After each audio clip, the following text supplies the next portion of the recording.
नमस्कार दोस्तों, स्वागत है आपका एक और हिंदी प्रैक्टिस सेट में। जितने भी हमारे हिंदी के टॉपिक होते हैं सभी से क्वेश्चन दिए गए हैं। क्वेश्चन को अपना पूरा पढ़ना और लास्ट में अपने नंबर काउंट करना। एक एक क्वेश्चन को पूरा पढ़ना और विस्तार पूर्वक सही से। ठीक है, शुरू कर लेते हैं अपने पहले क्वेश्चन के साथ। पहला क्वेश्चन जो है हमारा, श्रयध्वनि किस स्वर के अंतर्गत आती है? अर्थात जो हमारा कक्षा वाला श होता है ये किस ध्वनि के अंतर्गत आता है? इसमें जो दिए गए हैं चार ऑप्शन, मूल स्वर, घोषवर्ण, तालव्य या संयुक्त। तो ये होता हमारा संयुक्त व्यंजन। और संयुक्त व्यंजनों की टोटल संख्या कितनी होती है? संयुक्त व्यंजनों की संख्या होती है आपकी 4। जो दिया गया हमारा कक्षा वाला 6 होता है, त्रय होता है, ज्ञानी वाला ज्ञ होता है और श्रम वाला श्रय होता है। ये हमारे संयुक्त व्यंजन है। बात कर लेते हैं, अगर इनका विच्छेद करें, बल विच्छेद, तो ये हमारा बल विच्छेद किया जाएगा क्या हलंत के साथ होगा। ठीक है, उसके बाद हमारा स होगा। उसके बाद जो होगा हमारा त्रय होगा, तय और रे के साथ। नेक्स्ट जय और ओय के साथ। और जो हमारा श्रम वाला श्रय होता है ये टूटता आपका स और रे में। इस तरह से हमारे संयुक्त व्यंजन जो होता है इनका वर्ण विच्छेद किया जाता है, याद रखना है। ठीक है, वर्ण विच्छेद से क्वेश्चन पूछे जाते हैं, हमारे संयुक्त व्यंजन से पूछे जाते हैं कि संख्या टोटल कितनी होती है? 4 होती है। उसके बाद देखते हैं नेक्स्ट अगला क्वेश्चन जो हमारा दिया गया है। नेक्स्ट क्वेश्चन,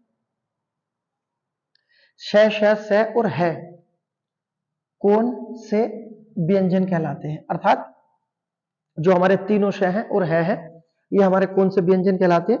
तो ये कहलाते हैं हमारे ऊष्म संघर्षी व्यंजन। ऊष्म संघर्षी व्यंजन की संख्या भी कितनी है? इनकी भी 4 है। चारों आपके क्वेश्चन में दिए गए हैं। बात कर लेते हैं, ये जो हमारे चारों ऊष्म संघर्षी व्यंजन होते हैं, चारों क्या होते हैं? ये महाप्राण होते हैं। चारों महाप्राण होते हैं। उसके बाद जो हमारे तीनों स होते हैं ये हमारे अघोष होते हैं।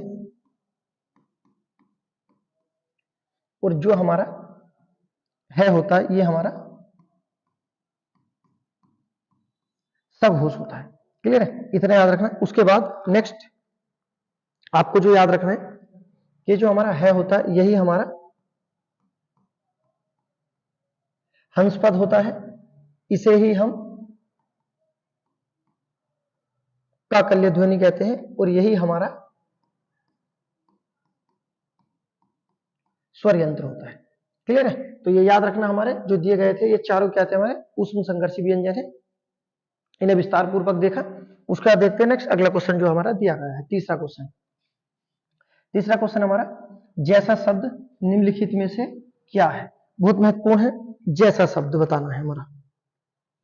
जैसा जो शब्द हमारा ये एक विशेषण है, एक किस सर्वनाम से बना है? तो ये याद रखना, जैसा जो सर्वनाम से बना है। जो सर्वनाम का विशेषण क्या होगा? जैसा होगा। अर्थात ये क्या है? हमारा विशेषण है। विशेषण के बारे में आपको पता होगा कि विशेषण के कितने प्रकार होते हैं? विशेषण के 4 प्रकार होते हैं, गुणवाचक, परिमाणवाचक, संख्यावाचक और सार्वनामिक या संकेतवाचक विशेषण। क्लियर है? तो ये हमारे क्वेश्चन थे। उसके बाद देखते हैं नेक्स्ट अगला क्वेश्चन जो हमारा दिया गया है। नेक्स्ट क्वेश्चन है हमारा, यह आम पका है और वह कच्चा है, वाक्य में यह क्या है? यह आम पका है और वह कच्चा है में यह पूछा है, यह क्या है?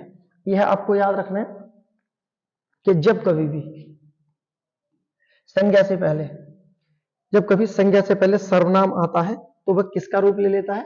सार्वनामिक विशेषण का रूप ले लेता है। अर्थात इसका जो आंसर होगा हमारा, ये जो हमारा यह होगा सार्वनामिक विशेषण है। सार्वनामिक विशेषण विशेषण का एक भाग होता है। क्लियर है? उसके बाद देखते हैं नेक्स्ट अगला क्वेश्चन जो हमारा दिया गया है। नेक्स्ट क्वेश्चन है,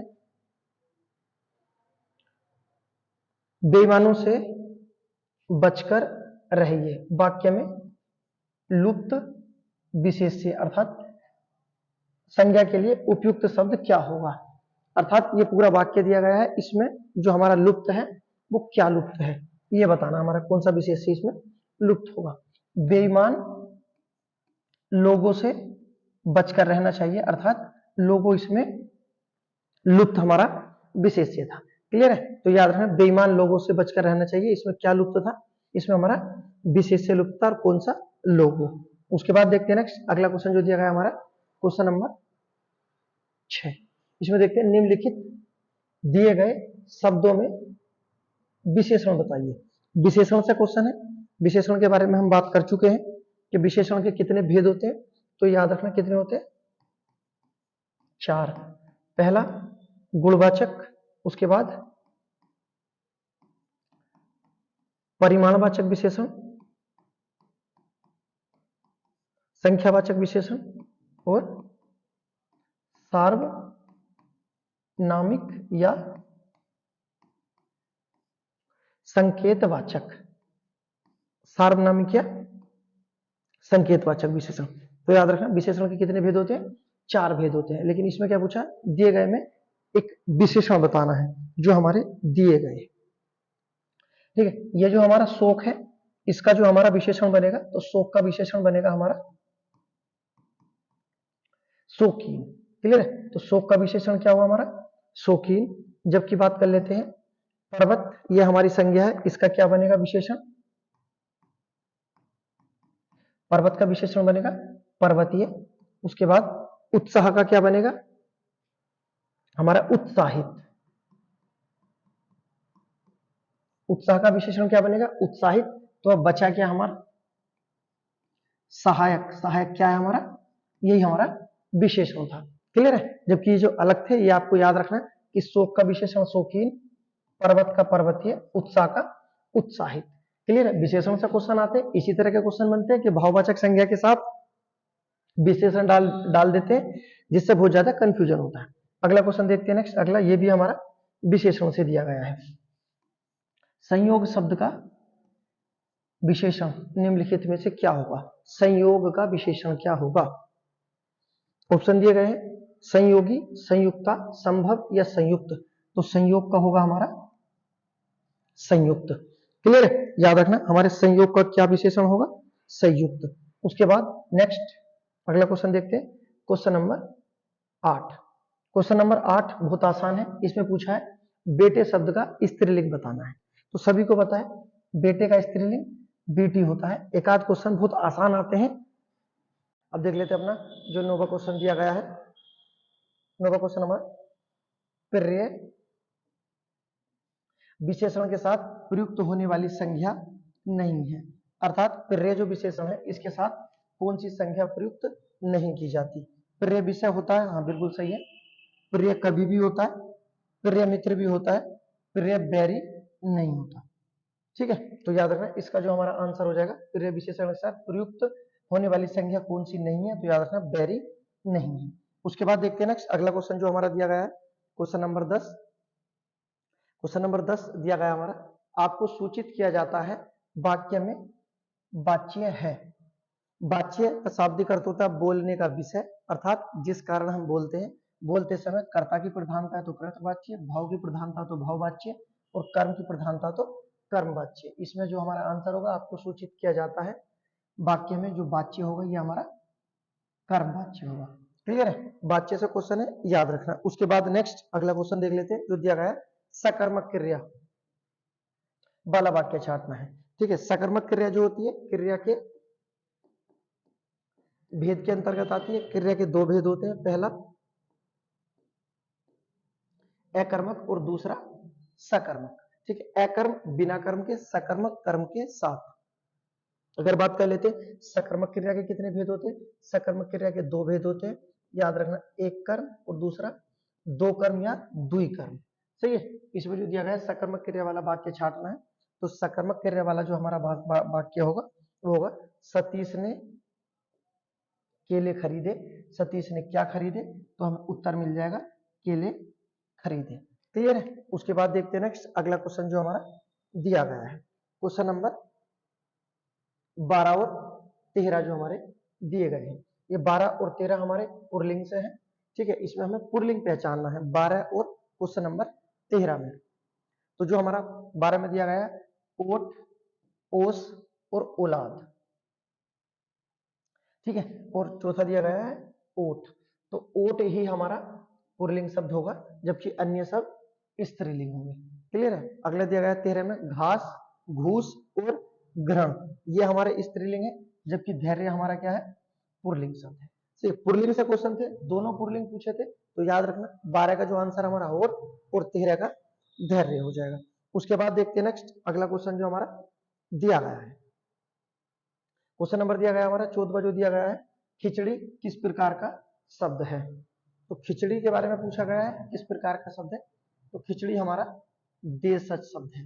देशज शब्द ऐसे शब्द होते हैं जिनकी उत्पत्ति का पता नहीं चलता कि किन शब्दों की उत्पत्ति कहां से हुई है, ऐसे शब्दों को हम देशज शब्द कहते हैं, जैसे खिचड़ी, लोटा, ठीक है, ये याद रखना। जबकि हमारे तत्सम शब्द होते हैं, तो तत्सम हमारे संस्कृत के शब्द होते हैं, तद्भव वो शब्द होते हैं जो संस्कृत से रूपांतरित होकर बने हैं, जबकि विदेशज जो शब्द होते हैं ये हमारे आगत शब्द है जो हमने विदेशी भाषाओं से लिए हैं। उसके बाद देखते हैं नेक्स्ट अगला क्वेश्चन जो हमारा दिया गया है, क्वेश्चन नंबर 15 दिया गया, दिए गए विकल्प में कौन सा विकल्प अंगना का समानार्थी शब्द है। तो अंगना का जो समानार्थी शब्द है ये आपका आंगन हो जाएगा। अंगना आंगन का समानार्थी शब्द है। उसके बाद देखते हैं नेक्स्ट अगला 16वां क्वेश्चन, अनेकार्थी शब्द हरि का प्रयोग किस अर्थ में नहीं होता है, अर्थात इसका समानार्थी शब्द हरि नहीं होता है, ये क्वेश्चन पूछा गया है। तो ये हमारा बैल का हरि समानार्थी शब्द नहीं होता, जबकि बंदर, कोयल और घोड़े इन तीनों का होता है। उसके बाद नेक्स्ट देखते हैं अपना अगला क्वेश्चन 17वां नंबर, निम्नलिखित में से हंस का अर्थ नहीं है, या कौन सा शब्द है जो हंस का पर्यायवाची नहीं होगा। तो याद रखना एक चीज, याद रखना पहले तो ये पूछा जाता है कि हंस खुद किसका पर्यायवाची है, तो ये खुद सूर्य का पर्यायवाची है। क्लियर है। तो पहला वाला ऑप्शन तो सही हो जाएगा हमारा, निम्नलिखित में कौन सा हंस का अर्थ नहीं है, तो सूर्य तो होता है, कलकंठ, मराल, सिरपक्ष, मानसोक ये भी होता है। क्या नहीं होता, तो याद रखना कमल हंस का समानार्थी शब्द नहीं होता, जबकि जीवात्मा भी होता है। सही है, बहुत महत्वपूर्ण है, आपको याद रखना है। पर्यायवाची से क्वेश्चन आते हैं, समानार्थी शब्द से क्वेश्चन आते हैं, या ब्लोम शब्द से, कोई क्वेश्चन गलत नहीं होना चाहिए। उसके बाद देखते हैं नेक्स्ट अगला क्वेश्चन जो हमारा दिया गया है, अवधि और अवधि युग्म शब्द युग्म से क्वेश्चन है, सही अर्थभेद का चयन कीजिए। तो अवधि अगर छोटी मात्रा के साथ होती है तो इसका अर्थ होता है अवधि मतलब समय, और बड़ी मात्रा के साथ होता है अवध में बोली जाने वाली भाषा। सही है। उसके बाद देखते हैं नेक्स्ट अगला क्वेश्चन हमारा पत्र लेखन से, एडमिनिस्ट्रेशन के बारे में पूछा गया है, शब्द का हिंदी रूपांतरण क्या होगा, अर्थात इसका हिंदी रूपांतरण क्या होगा। तो याद रखना इसका हिंदी रूपांतरण होगा प्रशासन। क्लियर है। उसके बाद देखते हैं नेक्स्ट अगला क्वेश्चन हमारा, नेक्स्ट क्वेश्चन मुहावरे से दिया गया है, हमारा मुहावरे से क्वेश्चन है। देखते हैं पहला जो दिया गया है, छठी का दूध याद आना, छठी का दूध याद आना का सही मुहावरा क्या होगा। पहले तो याद रखना मुहावरा क्या होते हैं, ये हमारे वाक्य का एक अंश होते हैं, और ये कौन सी भाषा का शब्द है,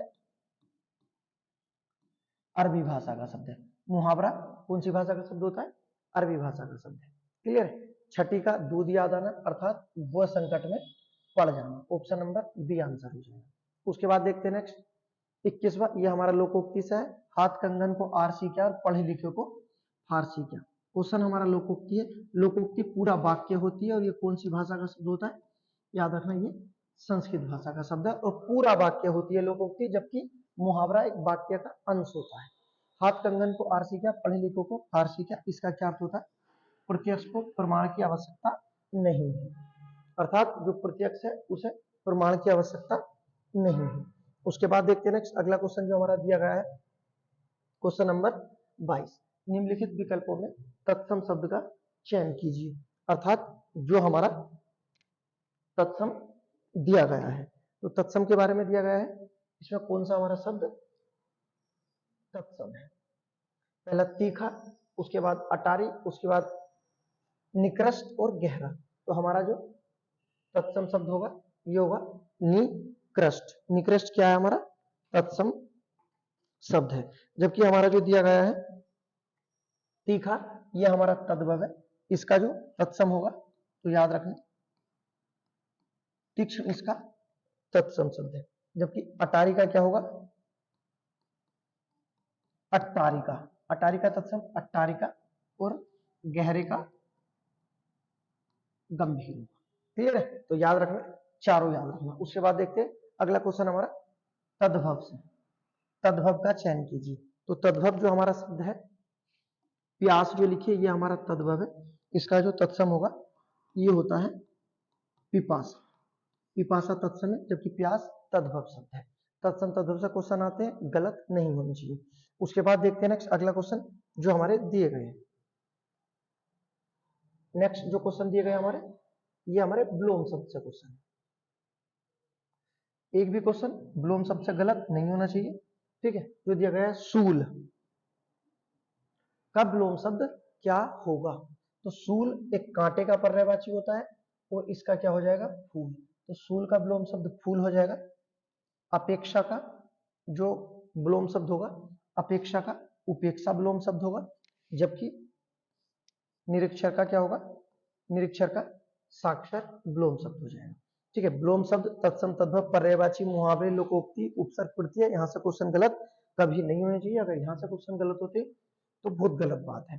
ठीक है, मिलते हैं नेक्स्ट वीडियो में। वीडियो पसंद आई तो लाइक करें, शेयर करें।